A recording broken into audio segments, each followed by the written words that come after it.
وصل الفنجان العاشر يا عبقري زمانك، وكفاية تدخين، كفاية تدخين من أجل لا تسد منافذ دماغك، فهمت؟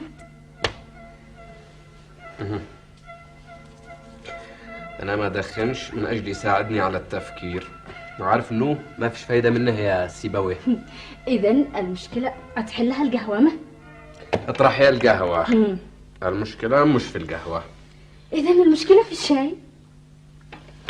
شوفي يا سلمى، مليون مرة قلت ليش لا تخلطي الجد بالهزل. إذن المشكلة فيني أنا، كل ما صعبت عليك رجعتها صلية. اجلسي سلمى. قلت اجلسي. جلست. خير. انت مش زميلتي في العمل؟ نعم زميلتك وزوجتك، ما ننكر. طيب، وهذا مفروض يجعلش تهتمي بما أنا فيه. تساعديني، تشاركيني على الأقل همومي واهتماماتي. مفهوم، والله العظيم مفهوم، لكن ايش قصدك؟ وضح، ايش تفهم؟ مفهوم بس مش منفذ. نعم مش منفذ. أنا مش نصحتك اترك العمل هذه السنة واعمل السنة اللي عتجي. أيوة، بلاش هذه السنة واجلس اتفرج على الزملاء وكل واحد بيعمل ويفيد ويستفيد وانا مثل المشلول. إذا لم تستطع شيئا فدعه وجاوزه إلى ما تستطيع. يا الله، عجنني المرأة هذا، أكلمها من الشرق ترد لي من الغرب. اسكي قل لي كيف أقدر أساعدك؟ مش كفاية عمل البيت والشغل معك؟ دماغي في إجازة. لو كنت عايش في عصر قديم، لا هم ولا تعب ولا جهد ولا تلفزيون. من قال لك لا تعب ولا جهد ولا هم؟ هذه سنة الحياة يا عبد المعين، سنة الحياة يا زوجي العزيز. نعم، سنة الحياة. عندك اعتراض؟ ما خلق الواحد إلا ليعمل ويعيش ويبني الحياة، مش هذه حكمة الله في الخلق أو لا نسيت؟ لكن يمكن يكون الوضع أهون شوية. أهون؟ كيف؟ اجلس خلينا نفكر بمنطق، يمكن نوصل لنتيجة. اجلس.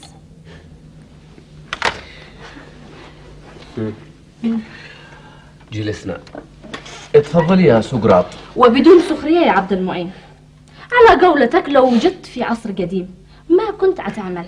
حطاب، رحال، سقاء، تاجر، قول لي ما كنت عتعمل؟ لا هذا تعب علي. أقصد صحتي ما تحتملش العمل هذا، وأيضا طبعي.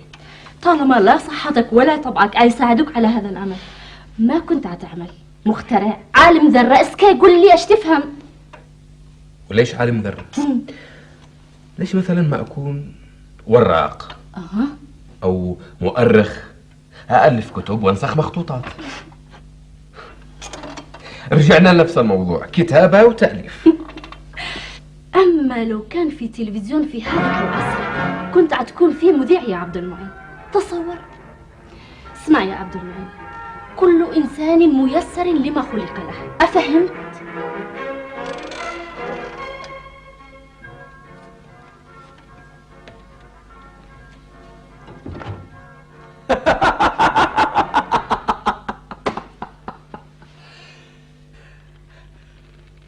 فكرة تجنن. تلفزيون في القرن تلفزيون في القرن العاشر. تلفزيون عبر العصور. عبد المعين صلي على رسول الله، مالك؟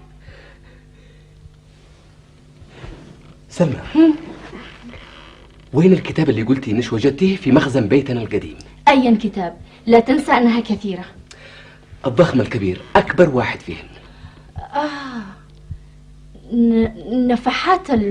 نفحات العطور في كوامن الدور وأخبار الأمم عبر العصور. موجود. فتح الله عليش، جيبيه الآن بسرعة. عبد المعين ممكن أفهم؟ سلمى هتفهميه بعدين، جيبيه الآن تفضلي. حاضر.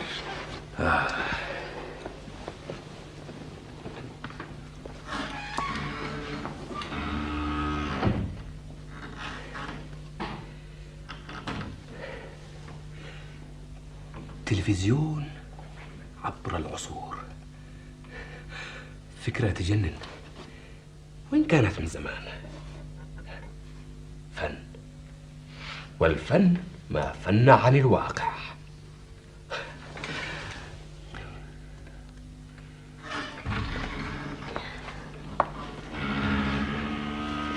اتفضل.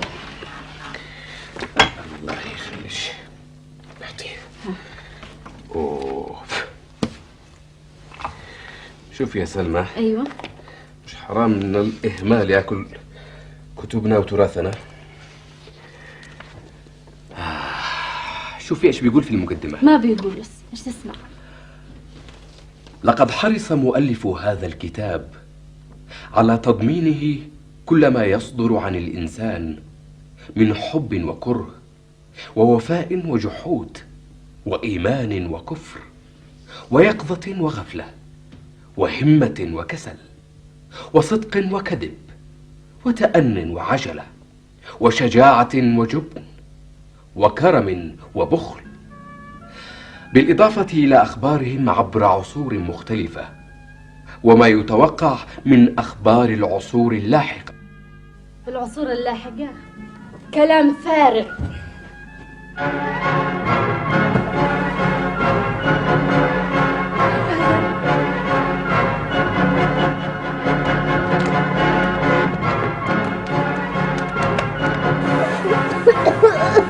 سلمى!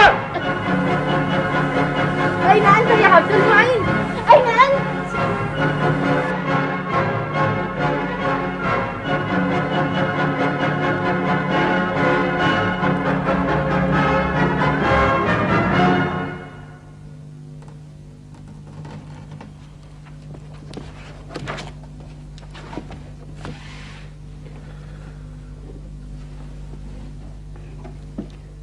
أيها النظارة الكرام، السلام عليكم ورحمة الله وبركاته، ومبارك لكم حلول شهر الصيام، وكل عام وأنتم بخير. نرحب بكم مع بداية العمل في جهازنا الرائي، ونوضح بعضا من إمكاناتنا التي نتخاطب من خلالها معكم. فوسائلنا متطورة جدا وشاملة جدا جدا، فبواسطتها ننتقل وإياكم عبر العصور لجني ثمار الفكرة والاستفادة من التجربة والموعظة والعبرة. أما مادتنا فنستمدها من هذا الكتاب الذي يسر الخاطر ويأخذ الألباب. إنه نفحات العطور في كوامن الدور وأخبار الأمم عبر العصور. وفي نهاية لقاءاتنا بكم كل يوم سنقدم سؤالا من الوقائع. الوقائع هي ما تقدم من أخبار وتحليل عليها، وسنقدم جوائز السخية لمن يقوم بالحل، فتنبهوا وتابعوا. قد تتساءلون عن العاملين في جهازنا والقائمين عليه. أنا عبد المعين ابن عبد المعين، وزوجتي سلمى ستروها، وعدد من المشخصين والكتاب والمهرة الفنيين، على سبيل المثال في السوق.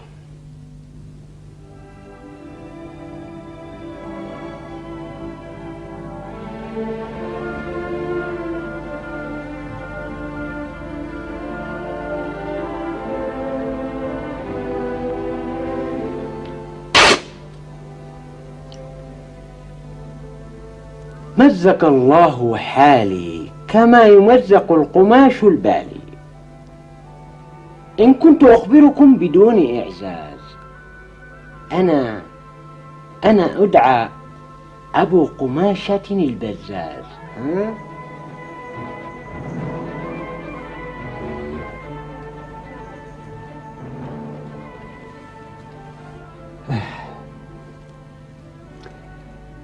حياك من تهوى بتفاحة ناعمة مقدودة غضة، فجلدها الأحمر ألوانه مشتاقة والجسم من فضة.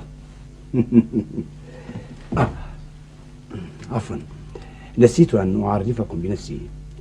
أنا أكنى بأبي مشمش الفكهاني.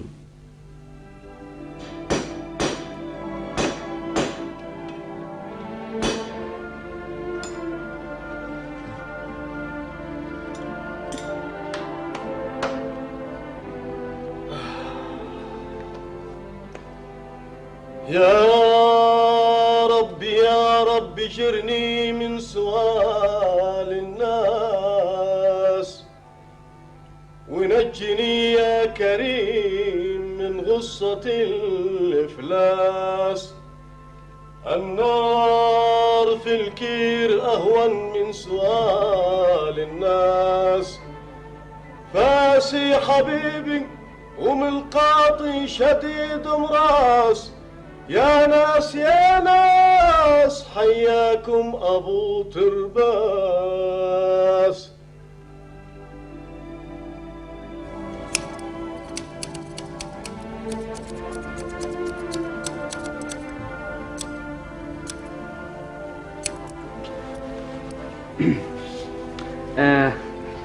أنا أبو موسى. لاحظوا، أبو موسى وليس موس. حلاق شاطر وفي عمله ماهر. أمرر الموس على وجه الزبون بنعومة كالضياء وبدون صابون.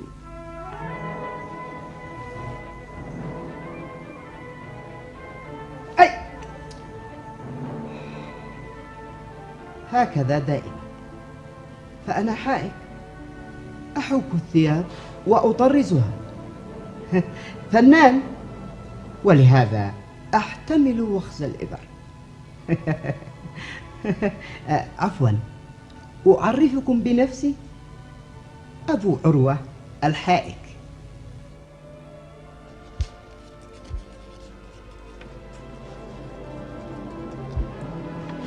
أبو اليراع الوراق، مؤلف وكاتب، وأقوم بترميم الكتب وإصلاحها. أليست الكتب مهمة؟ لا أنسى، سأقوم بأدوار أخرى سترونها. بالإضافة إلى عدد لا بأس به من المشخصين هم أبطال عملنا، يقومون بأدوار مختلفة فيما نقدمه لكم، غير أنه لابد من الإشارة إلى شخصية مهمة تقوم بدور المحدث ولها جهود تشكر عليها. إنه الشيخ أبو سعيد النوري، ومعه نبدأ.